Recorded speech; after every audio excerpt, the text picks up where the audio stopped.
Jadi kalau Anda merasa saat ini sedang menjadi korban penyalahgunaan ilmu hitam dan Anda bertanya-tanya pelakunya siapa, maka besar kemungkinan pelakunya memang tidak jauh dari Anda.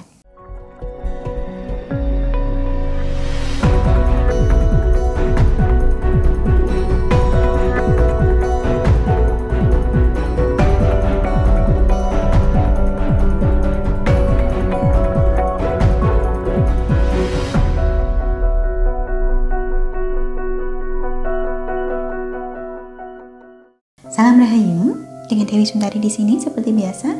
Apa kabar Anda? Saya doakan semoga selalu sehat dan senantiasa diberikan kemudahan serta kelancaran dimanapun Anda berada.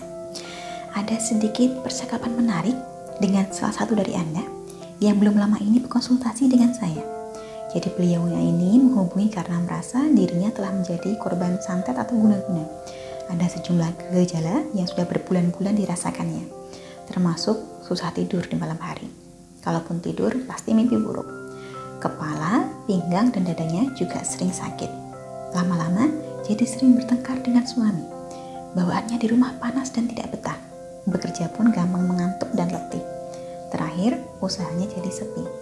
Lalu mengalami sakit yang dibawa kemana-mana masih belum terobati. Awalnya beliau bertanya, yang mengirimkan serangan guna-guna ini siapa? Kenapa begitu tega? Kalau soal siapanya, saya sendiri tidak bisa memastikan, karena memang di sini tidak melayani ramalan, tafsir maupun penerawangan. Adapun yang dapat kita bantu adalah bagaimana menghilangkan pengaruh ilmu hitam tersebut, kemudian memagari supaya tidak terjadi lagi. Namun dari pengalaman dan pengamatan sejauh ini, maka dapat kita simpulkan bahwa kebanyakan kasus semacam ini biasanya dilakukan oleh orang terdekat kita sendiri, bukan orang lain. Bukan mereka yang non jauh di sana, melainkan seseorang yang masih atau pernah dekat dengan kita. Termasuk contohnya mantan suami, mantan istri, mertua, ipar, tetangga sebelah rumah, atau bahkan saudara sendiri. Ibaratnya seperti berita kriminal yang Anda lihat di televisi.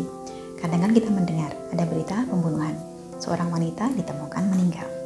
Ternyata tidak lama berselang, ketahuan bahwa pelakunya adalah suami sendiri. Naik pitam karena tidak diizinkan menikah lagi. Pernah juga kita mendengar ada anak di bawah umur telah dilecehkan. Ternyata pelakunya paman sendiri, atau ayah tiri, atau bahkan ayah kandungnya sendiri. Ada juga orang yang kemalingan, di tengah hari buta uangnya hilang ratusan juta. Ternyata pelakunya orang dekat juga.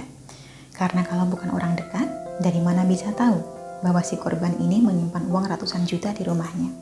Dari mana bisa tahu menyimpan uangnya ini di mana, dan dari mana tahu bahwa rumahnya akan kosong pada hari apa? Sedangkan ilmu hitam pun seringkali seperti itu. Seringkali pelakunya bukanlah orang lain, melainkan orang terdekat kita. Apalagi guna-guna, yang mana cara kerjanya membutuhkan perantara. Perlu ada sesuatu yang diberikan kepada Anda, misalnya berupa barang atau makanan. Jadi si pelaku datang ke rumah pura-pura berkunjung saja, pura-pura main atau hendak meminjam sesuatu. Kita tidak curiga. Tapi ternyata ketika datang itu, dirinya menjatuhkan sepotong terasi yang sudah diritualkan, atau garam yang sudah didoakan. Tidak lama kemudian, usaha jadi sepi. Dagangan tidak laku. Warung dikira tutup, makanan cepat basi dan berbau busuk. Contohnya seperti itu. Jadi kalau Anda merasa saat ini sedang menjadi korban penyalahgunaan ilmu hitam, dan Anda bertanya-tanya pelakunya siapa, maka besar kemungkinan pelakunya memang tidak jauh dari Anda. Namun tetap perlu kita ingat bahwa yang paling penting bukanlah menemukan siapa pelakunya. Sebab bagaimanapun Tuhan menghendaki orang ini untuk menjadi ujian bagi kita. Kalau Tuhan tidak menghendaki, maka tidak mungkin niat jahatnya bisa terjadi.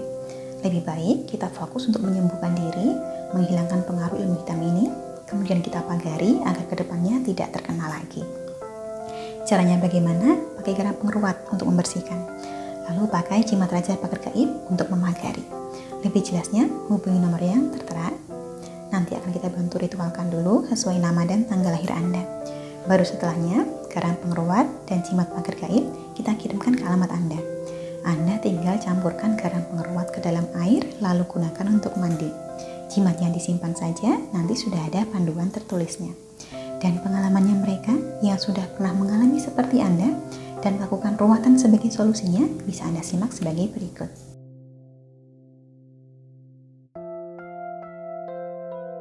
Harapan saya, dimanapun berada, semoga Anda senantiasa diberikan keselamatan dan perlindungan, termasuk dari niat jahatnya orang yang bermaksud menghancurkan.